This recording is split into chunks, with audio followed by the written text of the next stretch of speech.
Gordon was cross. Why should Henry have a new shape, he grumbled. A shape good enough for me is good enough for him. He goes gallivanting off to crew, leaving us to do his work, and comes back saying how happy he feels. It's disgraceful. And there's another thing. Henry whistles too much. No respectable engine ever whistles loudly at stations. It isn't wrong, but we just don't do it. Poor Henry didn't feel happy anymore. Never mind, whispered Percy. I'm glad you're home again. I like your whistling. Goodbye, Henry, called Gordon. We're glad to have you with us again, but remember what I said.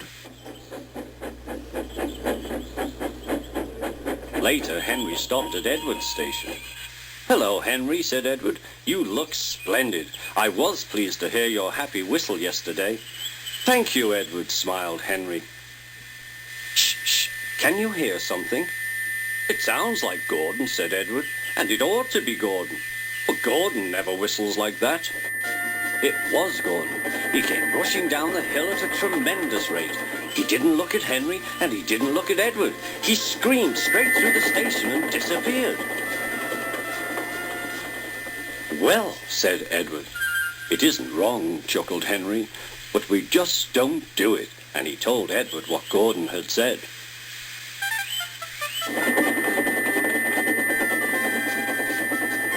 Meanwhile, Gordon screeched along the line. The noise was awful.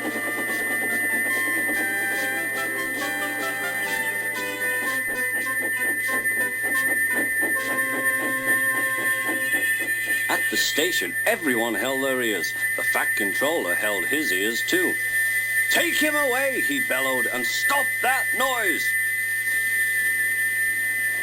Gordon puffed sadly away, but he wouldn't stop whistling until two fitters climbed up and knocked his whistle valve in place. That night, Gordon slunk into the shed. He was glad it was empty. It isn't wrong, murmured Henry to no one in particular, but we just don't do it. No one mentioned whistles. Next morning, Henry was enjoying himself enormously. I feel so well, he sang. Trickety-trock, hummed his coaches. Then he saw some boys on a bridge. Peep, peep, hello, he whistled. Oh, he called. The boys didn't wave and take his number. They thought it fun to drop stones on him instead. They've broken our glass, sobbed the coaches. The passengers weren't hurt, but they were cross. Call the police. No, said the driver, leave it to Henry and me. What will you do, they asked. Can you keep a secret? Yes. Well then, said the driver, Henry is going to sneeze at those boys.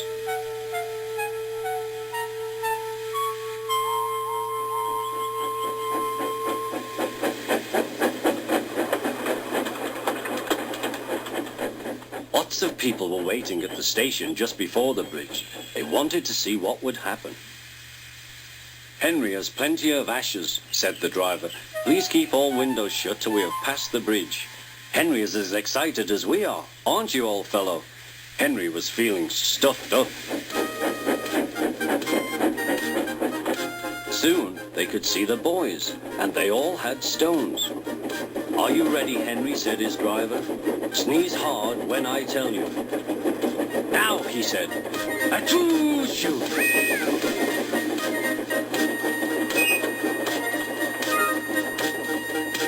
Well done, Henry, laughed his driver. Henry went home very pleased with himself. He had taught Gordon and silly boys a lesson with a whistle and a sneeze.